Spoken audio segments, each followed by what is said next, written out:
Nếu bạn nghĩ BCC chỉ là một nút gửi ẩn danh thì bạn đã nhầm to rồi.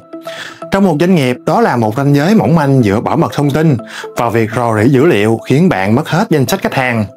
Trong video ngày hôm nay, chúng ta sẽ cùng so sánh tính năng BCC trong Gmail và Yahoo Mail để xem chúng bảo mật dữ liệu như thế nào nhé.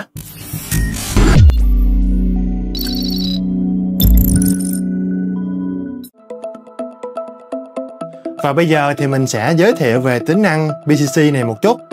Khi chúng ta sử dụng tính năng BCC thì người nhận sẽ không biết được là có ai cùng nhận thư với mình. Điều này giúp bảo mật danh sách email. Trong một doanh nghiệp thì điều này rất là hữu ích khi chúng ta gửi email hàng loạt mà vẫn giữ được bí mật thông tin giữa các bên. Và các bạn lưu ý là chúng ta đừng lạm dụng tính năng BCC này nhé. Khi chúng ta lạm dụng thì hộp thư chúng ta sẽ bị đánh dấu là spam. Nếu chúng ta muốn gửi email hàng loạt thì nên sử dụng phần mềm email marketing chuyên dụng. Nói tóm lại thì tính năng BCC sẽ giúp chúng ta gửi email ẩn danh mà vẫn bảo mật thông tin. Đây là một cái việc làm rất là nhỏ nhưng rất là quan trọng khi chúng ta sử dụng email để giao tiếp với khách hàng.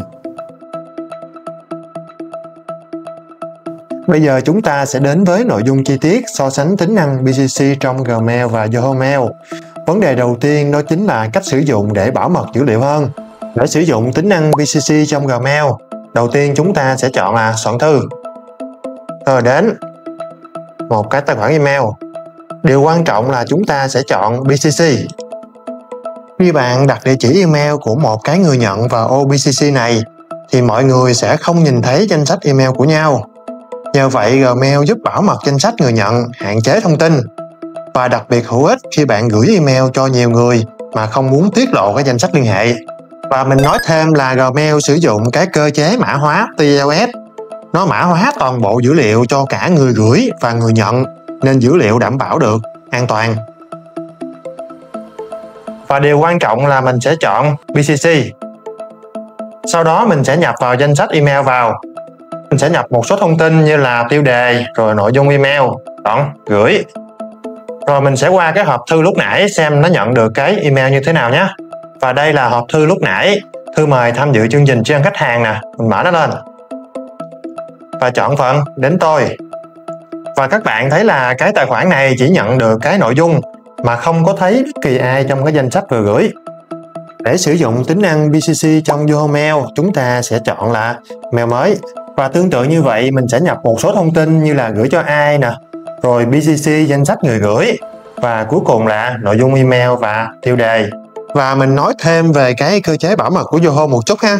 Cũng tương tự như Google, Yahoo sử dụng cái cơ chế mã hóa là TLS, giúp email được bảo vệ an toàn trong quá trình gửi và nhận. Thứ hai thì nó sử dụng cái mã hóa khi lưu trữ AES-256. Nó đảm bảo dữ liệu trên máy chủ được giữ kín, chỉ có người có quyền mới được truy cập. Thì nhờ cơ chế này mà Yahoo giúp doanh nghiệp đảm bảo dữ liệu được an toàn hơn, hạn chế rò rỉ và mất mát dữ liệu. Sau đó mình sẽ chọn gửi. Và bây giờ mình sẽ mở cái hộp thư lúc nãy xem cái nội dung nó nhận được danh sách email như thế nào nhé. Và đây là hộp thư lúc nãy, cái email gửi từ marketing team nè. Mình sẽ mở nó lên và chọn phần đến tôi. Và cũng tương tự như vậy, chúng ta chỉ nhận được nội dung mà không có biết bất kỳ ai trong danh sách người gửi cả. Đây là một cái tính năng rất là hay là BCC trong Yahoo Mail. Ngoài ra thì Yahoo Mail hỗ trợ cái tính năng bảo mật theo nhóm. Nó cho phép quản trị viên thiết lập ra những cái quy định riêng cho từng nhóm người dùng. Ví dụ như là có thể chặn gửi email ra ngoài cái domain công ty, hoặc là giới hạn ai được phép dùng BCC khi gửi. Ngoài ra thì hệ thống cho phép quản lý quyền người dùng chi tiết hơn, giúp doanh nghiệp kiểm soát tốt hơn cái truy cập và luồng thông tin nội bộ.